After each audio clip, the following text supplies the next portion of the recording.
I'm at the Center for Memories Enugu, and yes, this is actually my first time coming here, and yeah, I'm super excited, super impressed. Like, you can see some exhibitions like at the background. Let me get in and see what's going on in the Center for Memories.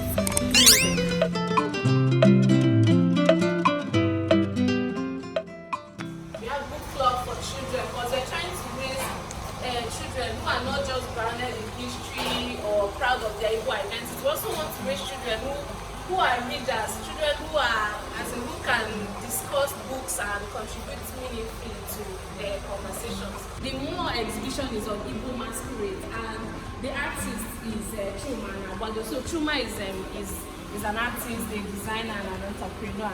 And then he does artworks that are focused on Igbo and masquerades.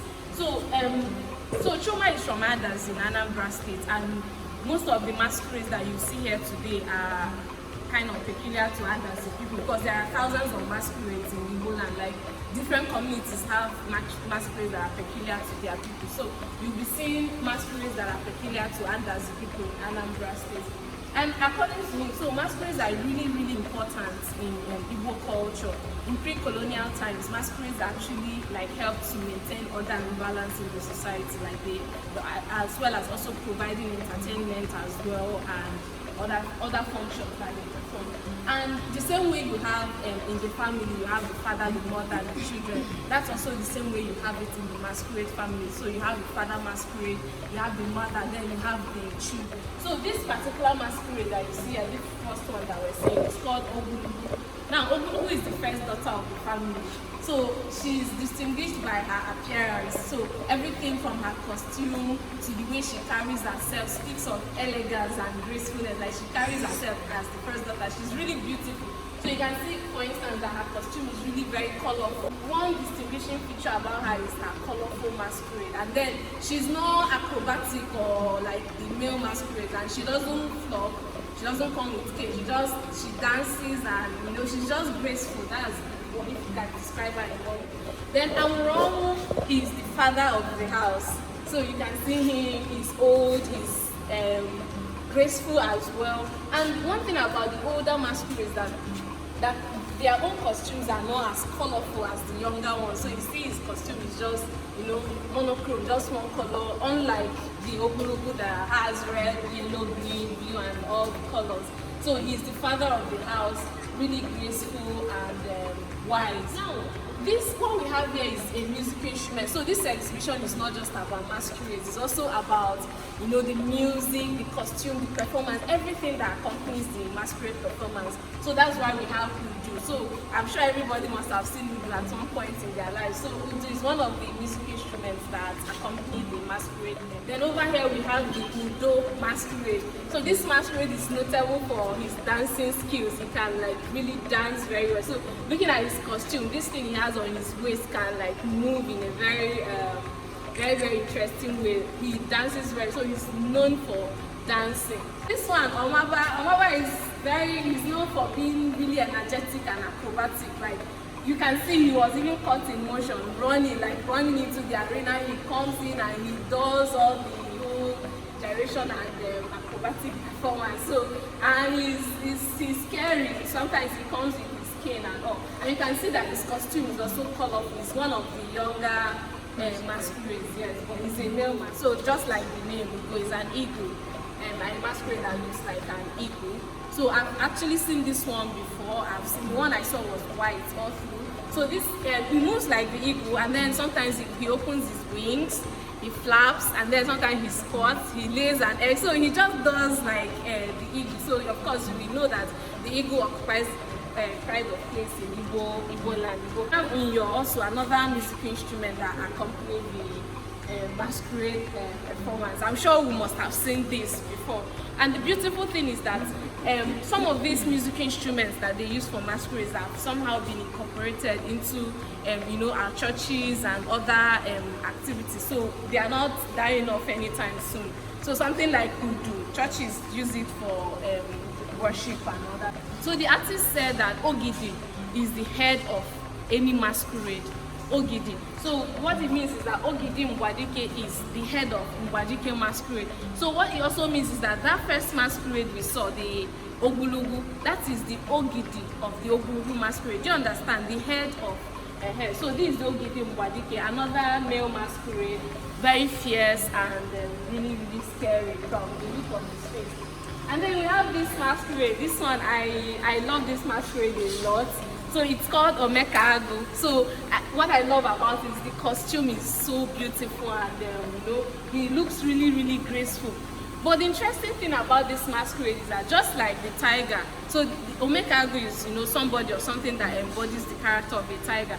So when you see a tiger, you see that, you know, the skin is beautiful, he walks in a very gentle and graceful manner, but beneath that gentleness and gracefulness lies a very ferocious beast. And that's how this masquerade is also. So you look at him and you, oh my god, this masquerade is so beautiful, but then he's very, very fierce, like he's one of the dreaded masquerades. They call them Onyekulum. They move in threes, the three of them move together. That when they give birth to them, that because they look so ugly, they were abandoned in the wilds, they were abandoned in the bushes and allowed to grow up in the wild. So because they were not given love and parental care, they grew up in the wilds and they grew up with so much hatred in their hearts that when they come into the arena, they are trying to take out their anger on the people and the other masquerades because they felt they were abandoned. So they call them Onyekuru. They are like the most dreaded and the fiercest of masquerades in Adas. The first daughter of the family, really elegant. So look at her.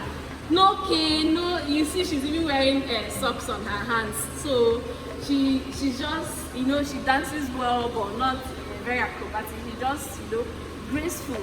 That's the word you want, and elegant.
And stay here at the Center for Memories Enugu, and I'm here with the director of Center for Memories, right?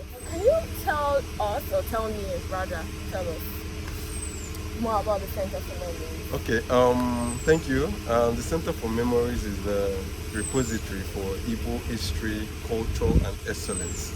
And for us here, our duty is to document, preserve, archive, and most importantly, tell the story of Ndi Igbo, So because Igbo people are renowned for a lot of things, most importantly, one of the synonymous things that you may have seen here is excellence.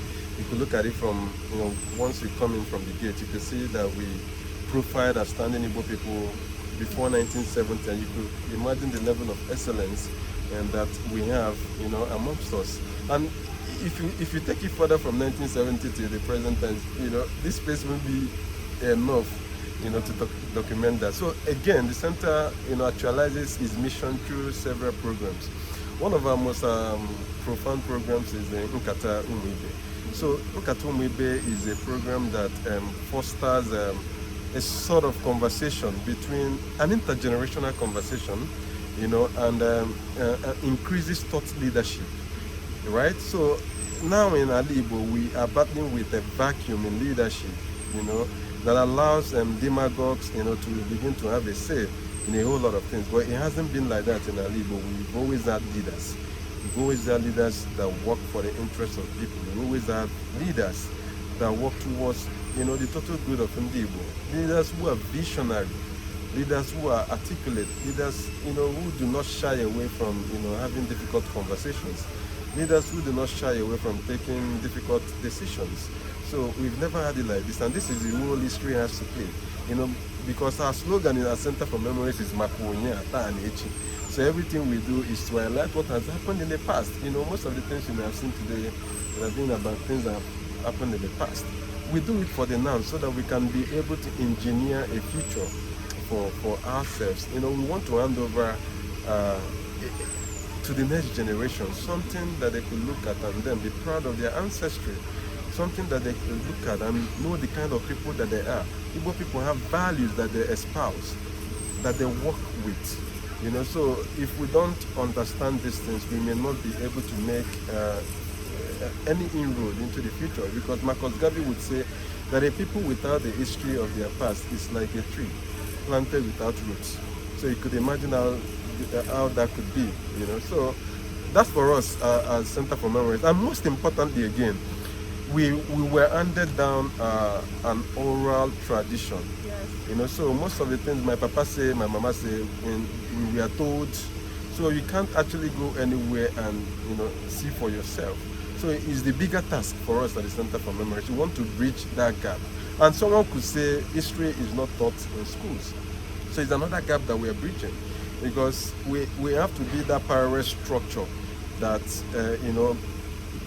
bridge the gap of history. When people come here, they feel that like they have learned new things about themselves. They've learned new things about these people called Igbo people, and they've learned new things about the values that these people known as Igbo espouse. And then the last one could be, at Center for Memories, we activate the muse in museum. We want to inspire people. There's no way you come in and see the level of excellence that Igbo people are renowned for, and you go out and you still want to embrace mediocrity. No, you come back to yourself and say, yeah, I want to surpass Chinua Achebe. And the level of work that you have to put in, to surpass someone like Chinua Achebe. So this is what we do at the Center for Memories.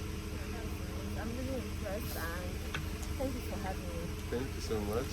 Thank you so much. Yeah, I do hope you guys enjoyed this vlog and this section with the director for Center for Memories.